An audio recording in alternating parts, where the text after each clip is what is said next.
نحمده ونصلی علی رسولہ الکریم اما بعد۔ ترجمہ والے قرآن پاک کا صفحہ نمبر 1040، 28واں پارہ، سورہ منافقون، پہلا رکوع، آیت نمبر 7 اور 8۔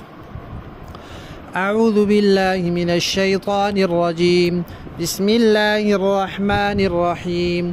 هم الذين يقولون لا تنفقوا على من عند رسول الله حتى ينفضوا ولله خزائن السماوات والأرض ولكن المنافقين لا يفقهون يقولون لئن رجعنا إلى المدينة ليخرجن الأعز منها الأذل وَلِلَّهِ الْعِزَّةُ وَلِرَسُولِهِ وَلِلْمُؤْمِنِينَ وَلَكِنَّ الْمُنَافِقِينَ لَا يَعْلَمُونَ۔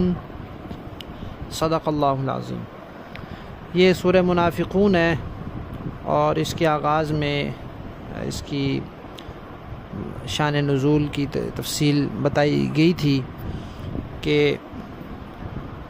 منافقین نے پروپیگنڈا کیا، دو صحابہ کرام کا آپس میں اختلاف ہوا، اور جو انصاری صحابی تھے انہوں نے انصار کو بلایا، جو مہاجر صحابی تھے انہوں نے مہاجروں کو بلایا، تو نبی پاک صلی اللہ علیہ وسلم نے پھر ان کو سمجھایا اور بات ختم ہو گئی۔ اب جو منافقین کا سردار تھا عبداللہ بن ابی بن سلول، اس نے اپنے لوگوں کو اکٹھا کیا اور کہا کہ یہ دیکھو باہر سے آئے، ہم نے ان کو جگہ دی، ٹھکانے دیے، کاروبار میں شریک کیا، کھانے پینے میں، گھروں میں۔ اب یہ اتنے جری ہو گئے کہ ہمارے لوگوں پہ ہاتھ اٹھانے لگ گئے ہیں، لہذا ان کے اوپر خرچ کرنا بند کر دو اور یہ یہاں سے چلے جائیں گے۔ جب تم ان پہ خرچ کرنا چھوڑ دو گے تو یہ رسول پاک کو چھوڑ کے یہاں سے چلے جائیں گے، منتشر ہو جائیں گے۔ اور اس نے یہ بکواس بھی کی کہ بھائی ہم چونکہ مدینہ والے جو ہیں یہ عزت والے ہیں، اور جو باہر سے آنے والے یعنی مکہ سے آنے والے، اس میں ظاہر بات ہے نبی پاک بھی ہیں، صحابہ کرام بھی ہیں، وہ ذلت والے ہیں، تو مدینہ پہنچ کے ہم جو زیادہ عزت والے ہیں وہ زیادہ ذلیل لوگوں کو نکال کے باہر بھیج دیں گے۔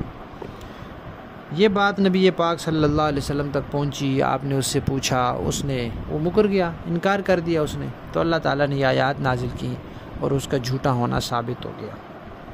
ان آیات میں اسی کا تذکرہ ہے، تفصیلی واقعہ جو ہے وہ گزر چکا ہے۔ ان آیات میں اللہ تعالیٰ فرما رہے ہیں کہ یہی لوگ ہیں جو کہتے ہیں کہ جو لوگ رسول اللہ کے پاس ہیں ان پر خرچ نہ کرو تاکہ وہ منتشر ہو جائیں۔ اتنے بے وقوف ہیں، کیا صحابہ کرام کی روزی ان کے چندوں پر موقوف ہے یا ان کے تعاون پر موقوف ہے؟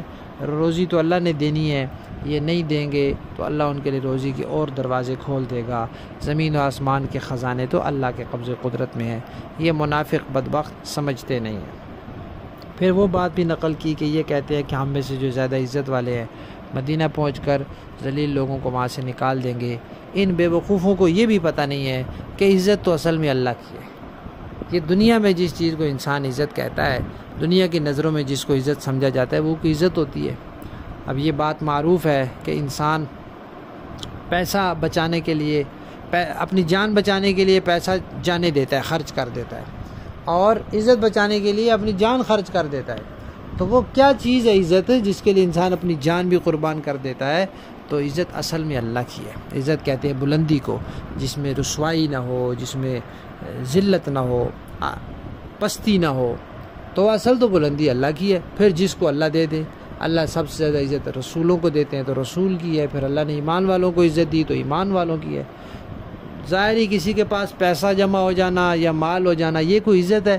منافقین یہ سمجھتے تھے کہ ہمارے پاس چونکہ گھر ہیں، یہ لوگ بے گھر ہیں، ہمارے کاروبار ہیں، یہ بے روزگار ہیں، اور ہمارے پاس یہاں زمینیں ہیں، جائیدادیں ہیں، یہ خالی ہاتھ ہیں، لہذا ہم عزت والے ہیں۔ تو کہا یہ عزت اور ذلت کا کوئی پیمانہ نہیں ہے۔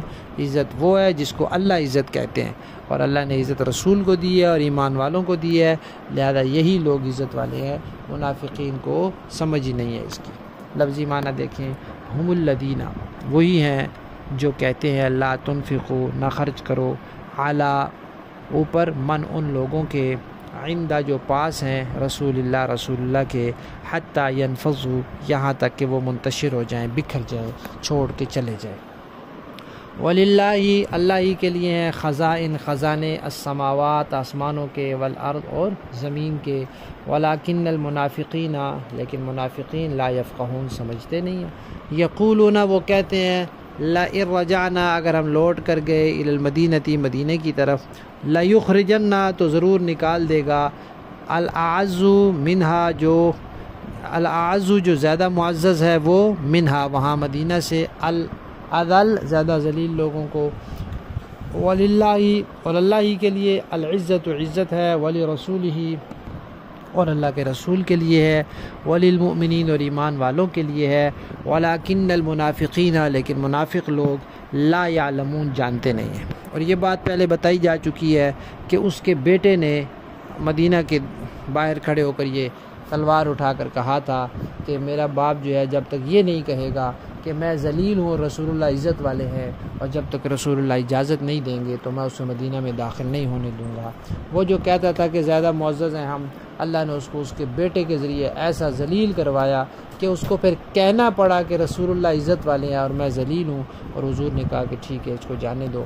صحابہ کرام نے اس موقع پر پوچھا بھی تھا کہ ہم اس کو قتل کر دیں، تو فرمایا نہیں، اس لیے کہ ابھی لوگ اسلام کی طرف آ رہے ہیں، ان کو حالات کی اور پوری تفصیلات کی خبر نہیں ہے، ان کو لوگ یہی کہیں گے کہ محمد اپنے ساتھیوں کو بھی قتل کرتے ہیں، تو وہ کہیں گے کہ ہم ایسے دین میں کیوں جائیں کہ اس دین میں جانے کے بعد بھی ہمارے سر پہ تلوار لٹکی رہے کہ کسی بھی وقت ہمیں قتل کیا جا سکتا ہے۔